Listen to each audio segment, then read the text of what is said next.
Bonjour mes chers frères, mes amis, mes parents, c'est votre frère, votre serviteur Tadé. Je suis ravi de vous retrouver encore sur ces ondes. Eh bien, nous sommes dans notre cheminement d'études combinées de la parole de Dieu et aussi avec la parole sur la santé. Nous allons donc commencer avec un flash sur la santé. Nous avons parlé du slogan New Start et nous avons souligné le N qui commence comme la nourriture ou l'alimentation. Savez-vous que beaucoup de gens ont leur maladie sur le plat? Notre maladie vient du plat. Est-ce que vous avez vu que quand vous êtes saisi d'une maladie, quand on est en train de faire les enquêtes et les investigations pour trouver ce qui vous a causé la maladie, le médecin a tendance à vous demander ce que vous consommez, ou bien quand il est en train de vous faire l'inscription, il dit ne prenez plus ceci ou cela. Donc, eh bien, la plupart du temps, la maladie se trouve dans le plat. Et aussi, le bien-être se trouve dans le plat.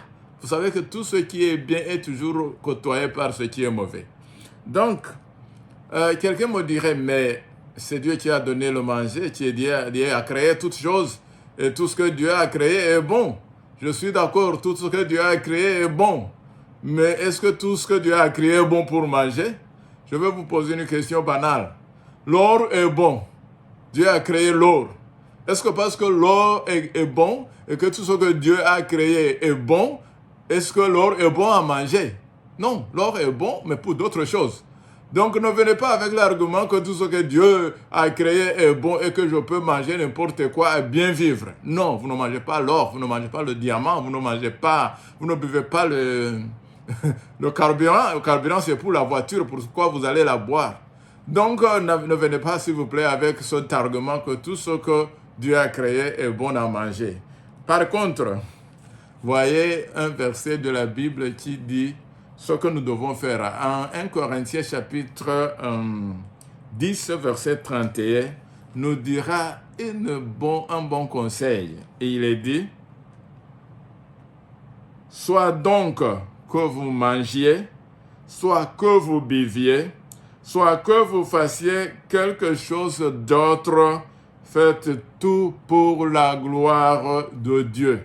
Voilà un principe clé dans tout ce que nous faisons, même dans le manger, même dans le boire, même dans tout ce qu'on fait, nous devons nous poser cette question. Est-ce que ceci, je le fais pour la gloire de Dieu ou bien c'est pour ma propre gratification? Si c'est pour votre propre gratification, vous savez que ce n'est pas pour la gloire de Dieu. Donc notez cela. Un autre verset que je vais lire avant de parler profondément dans l'alimentation, même si je peux être superficiel, autant superficiel que je peux, on peut parler de la nutrition, de l'alimentation pendant un séminaire, pendant 2 semaines sur la nutrition, on ne peut pas finir. Donc je vais consacrer 5 minutes à parler. Donc, nous voyons aussi Galates chapitre 5, verset 21. Dans le chapitre 5 de Galates, à partir du verset 19, Paul montre les œuvres de la chair, les choses que la chair fait pour se gratifier ou bien sous l'influence du diable, si on veut dire. Maintenant, au verset 21, nous dit, l'envie, l'ivrognerie, les excès de table et les choses semblables, je vous dis d'avance, comme je vous ai déjà dit, que ceux qui commettent de telles choses n'hériteront point le royaume de Dieu. Donc, vous devez manger, nous devons tout faire et boire, mais pour la gloire de Dieu. Mais si nous allons nous livrer aux excès de table pour gratifier le corps, nous sommes en train tout simplement de le préparer, non seulement pour la maladie et la mort certaine, mais aussi pour l'expulsion du royaume de Dieu, parce que nous sommes ici pour rendre gloire à Dieu et non pas pour nous gratifier. Eh bien, ça c'est un principe qui va bouleverser beaucoup parce que j'ai déjà montré qu'on ne peut pas dire que je vais jouir de tout ce que je vais, alors que ce n'est pas pour la gloire de Dieu, eh bien, vous allez vous rendre compte que ça sera contre vous. Peut-être je vais aussi donner quelques principes dans l'alimentation, dans la nutrition, parce qu'on sait que la nutrition et l'alimentation sont très importantes. Très importantes. Et votre plat, pour nous résumer, devrait avoir trois groupes d'aliments. Il y a des groupes d'aliments qui nous donnent les vitamines. Et les vitamines sont plus, et c'est les vitamines qui sont la défense de notre corps, qui constituent la défense. C'est l'armée, c'est le ministère de la Défense. Ça vient des vitamines. Eh bien, les vitamines nous proviennent des fruits et des légumes, la plupart dans leur état de crudité. Donc, si vous ne mangez jamais de crudité, vous savez que vous êtes déjà mis dans les problèmes. Donc, nous devons manger un groupe de vitamines. Vous devez aussi manger les sources d'énergie qui sont les glucides, qui sont les féculents, qui nous procurent l'énergie pour travailler, pour marcher. Donc ça aussi, ce sont les aliments tels que le riz, les patates douces, les ignames, les bananes, les maniocs, beaucoup de choses. La nature regorge des choses qui sont sources d'énergie dans notre corps. Et aussi, il y a le groupe de protéines. Donc, votre plat doit avoir les crudités pour les vitamines, doit avoir les glucides ou bien les féculents pour l'énergie, mais aussi les protéines qui sont les blocs pour construire le corps. Le corps doit se construire à tout moment et ce sont les protéines qui nous apportent. Et il y a votre plat. S'il n'a pas les trois éléments, il n'est pas complet. Vous êtes en train tout simplement de prendre un repas déséquilibré. C'est pour cela que quand on parle de protéines aussi, il y a des gens qui pensent immédiatement à la viande et au poisson. Alors que la nature regorge de beaucoup de choses qui nous procurent les nutriments dont nous avons besoin. Et il y a beaucoup de gens qui ne savent pas qu'il y a les protéines dans les plantes. Une fois, j'étais au Mali dans un hôtel que je ne vais pas mentionner le nom. Et bon, je suis végétarien, moi, et je voulais manger un plat équilibré parce qu'il y avait il y a des salades, il y avait aussi les féculents, mais toutes sortes de protéines, c'était que viande de poisson et autres. Maintenant, j'ai demandé au chef, j'ai fait venir le chef cuisinier d'un grand hôtel. Il vient avec son bonnet qui va jusqu'au plafond. Je lui dis, le chef, vous pouvez me donner, je suis végétarien, je sollicite dans la protéine végétale. Et ça m'a surpris que ce chef cuisinier, tant diplômé qu'il était, il ne connaissait pas quels végétaux procurent la protéine, ou bien il n'en avait pas dans son stock. Ça m'a choqué. Et donc, je voudrais parler de la protéine végétale parce que beaucoup de gens ignorent ce qu'il y a la protéine dans les végétaux. Eh bien, ce sont toutes les légumineuses, si je parle des lentilles, des haricots de toutes sortes, des pois chiches, pois verts, toutes sortes de pois. Je veux parler des graines telles que l'arachide, les noix d'acajou, les amandes, les noix de pécan. Et il y a une grande gamme de plantes qui procurent la protéine. Toute plante qui donne naissance à l'huile, c'est déjà ça porte la protéine. Vous voyez le tournesol par exemple, c'est une bonne source de protéines parce que ça donne des huiles. Et toute plante aussi à partir duquel on peut extraire de lait. Ici on parle de soja par exemple, je n'avais pas parlé de soja, une bonne source de protéines qui remplace valablement la viande. On peut aussi parler de flacons d'avoine, aussi ça dégage du lait. Du riz, ça dégage du lait. Des amandes, ça dégage du lait. Donc, il y a tellement de sources de protéines dans la nature et il faut toujours varier pour avoir une alimentation saine et équilibrée. Donc, ça, j'ai montré. Mais j'ai donc un principe clé, fait tout pour la gloire de Dieu. Et notre principe dans l'alimentation, varier et veiller un plat équilibré. Et maintenant, je vais aussi donner d'autres petits principes. Il y a des choses à réduire autant que possible dans votre consommation, notamment les huiles, surtout les huiles industrielles. Il faut en réduire autant que l'on peut. Il faut réduire les fritures, s'il vous plaît. Mes amis qui aiment la loco et les frites de pommes de terre, de patates douces, d'igname, s'il vous plaît, réduisez les fritures. Il faut réduire dans votre alimentation des huiles. Il faut réduire le sucre. Et il faut réduire le sel. Même si le sel est très essentiel, mais il faut le réduire. Et un autre principe aussi que je vais partager, réduisez autant que possible de consommer industriel. Autrement, consommez local. Nos marchés africains regorgent de produits locaux, la tchéké, le gari, les ignames, beaucoup de choses au marché, les légumes, les fruits, et tout ce qui vient du champ sur le marché est bon. Réduisez donc la dépendance de ces produits dans les boîtes, parce que dans les boîtes, pour conserver, on va ajouter les colorants, on va ajouter les émulsifiants, on va ajouter les choses pour conserver. Et tout ça, ce sont des choses que vous n'aimerez pas consommer à leur état naturel. S'il vous plaît, réduisez tout ce qui est industriel si vous voulez vous éloigner de l'hôpital. Enfin, merci pour avoir suivi cela. Et on pourra passer toute la journée ensemble, mais malheureusement, on n'a que quelques minutes pour la flash santé. Et enfin aussi, lavez bien ce que vous allez consommer.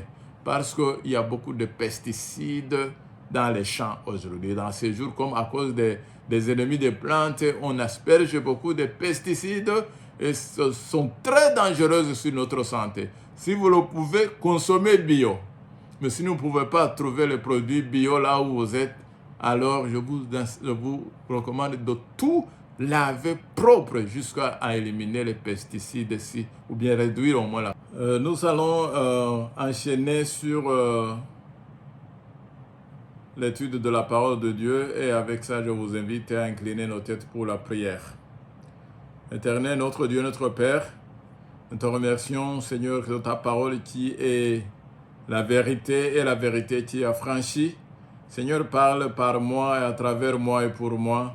Et bénis tous ceux qui écoutent cette parole pour ta bonté, pour ta gloire en Jésus. Amen. Chers amis, nous continuons notre étude sur la série Le Sarment et le Cep. Et nous sommes sur la présentation avec le sous-titre qui dit « Demeurer et tailler ». Dans la leçon précédente, ou bien dans les 4 présentations précédentes, nous nous sommes attardés à ces quelques questions ou bien à quelques points. Nous avons vu que demeurer, c'est le thème principal de Jean chapitre 15, versets 1 à 8. Que le but de la purification, ça veut dire la taille, et comment elle se déroule, nous avons vu ça. Nous avons vu les capacités du serment à faire que ce soit de son gré. Et nous avons vu ce qui est requis du serment, donner et recevoir. Nous avons vu ce qui s'interpose entre le cep et le serment. C'est quand on pense qu'on peut faire porter les fruits de sa façon. Nous avons vu que l'environnement n'affecte pas la capacité du sarment à porter du fruit, que les circonstances non plus. Et nous avons vu aussi comment le sarment peut parvenir en son but, c'est en demeurant continuellement. Et nous avons vu que les excuses avancées pour ne pas porter de fruits ne tiennent pas non plus la route. Nous nous sommes toujours attardés sur les Écritures de Jean chapitre 15, versets 1 à 8 que je vais encore lire. Ici, Jésus dit, « Je suis le vrai cep et mon Père est le vigneron. tout sarment qui est en moi et qui ne porte pas de fruit, il le retranche. Et tout sarment qui porte du fruit, il le monde, afin qu'il porte encore plus de fruits. Déjà, vous êtes purs à cause de la parole que je vous ai annoncée. Demeurez en moi, et je demeurerai en vous. Comme le sarment ne peut de lui-même porter du fruit s'il ne demeure attaché au cep, ainsi vous ne le pouvez non plus si vous ne demeurez en moi. Je suis le cep, vous êtes le sarment. Celui qui demeure en moi et en qui je demeure porte beaucoup de fruits, car sans moi vous ne pouvez rien faire. Si quelqu'un ne demeure pas en moi, il est jeté dehors comme le sarment et il sèche. Puis on ramasse les sarments, on les jette au feu et ils brûlent. Si vous demeurez en moi et que mes paroles demeurent en vous, demandez ce que vous voudrez et cela vous sera accordé. Si vous portez beaucoup de fruits, c'est ainsi que mon Père sera glorifié et que vous serez mes disciples. Eh bien, cette illustration déjà a mis à mal le symbolisme, le symbole de la vigne selon le peuple juif. Jésus prononça ces paroles après avoir célébré la Pâque et inauguré la première Sainte Seine avec ses disciples dans la chambre haute. Et après le repas, Jésus avait discuté avec eux, mais il mit fin à la conversation et les amenant dans la nuit pour se diriger vers le jardin de Gethsemane. Et en chemin, il tomba sur une magnifique vigne. La vigne revêtait une grande importance pour les disciples, car le peuple juif s'était toujours considéré comme la vigne. Jésus voulait corriger donc cette fausse idée et se tenant devant cette vigne baignée de lune et portant des grappes, il dit « Je suis le vrai cep ». Les disciples pensaient être le cep, mais Jésus, utilisant une illustration tirée de la nature comme il avait fait à maintes reprises, affirma qu'il était en réalité le vrai cep et que son père était le vigneron et que tout sarment qui est en moi qui ne porte pas de fruits, il le retranche. Donc ici nous voyons l'unique but du sarment. La dernière fois que nous avons abordé ce sujet, nous avons abordé la fonction du sarment et découvert que son unique but est de porter du fruit.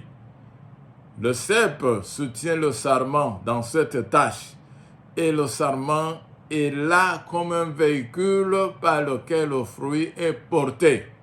Porter du fruit est la fonction du serment pur et simple. Nous avons aussi vu que nous avons discuté du fait que c'est au niveau de la fructification que le problème se repose. Et que la seule façon pour le sarment de produire du fruit est de demeurer sur la vigne. Le sarment ne peut pas porter du fruit avec ses propres efforts. Le sarment porte naturellement du fruit tant qu'il fait une chose, et cette chose c'est demeurer sur la vigne.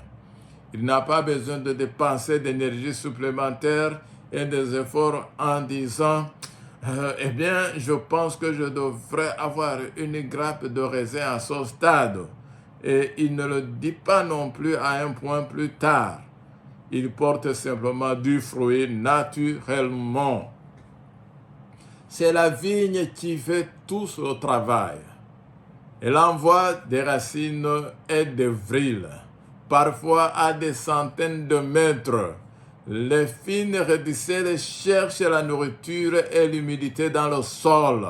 Les restituent, les transforment en sève riche et la transmettent au sarment. Que fait alors le sarment avec la sève? Il la transporte plus loin dans les feuilles. Le sarment n'est encore qu'un véhicule, car la sève s'écoule dans le sarment et dans les feuilles. Les feuilles reçoivent le soleil, source de vie.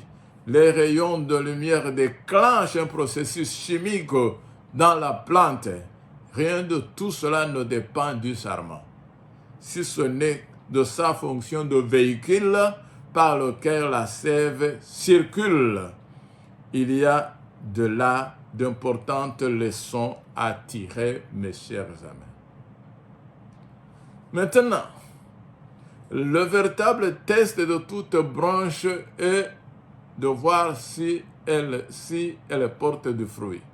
Si la branche ne porte pas de fruit, elle est inutile. Et l'Écriture dit, il le retranche. C'est intéressant car au verset 2, il a dit, tout sarment en moi qui ne porte pas de fruit, il le retranche.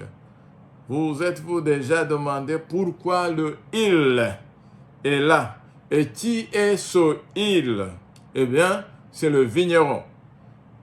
Qui est le vigneron? C'est le Père. Dieu est le vigneron. Et il retranche le sarment inutile.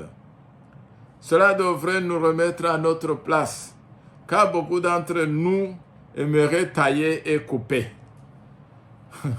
En comparant cela avec le conseil donné par Jésus dans Matthieu chapitre 7, versets 15, 16 et 20, on commence à avoir une idée claire de notre rôle et de ce qui devrait en résulter en matière de fruits.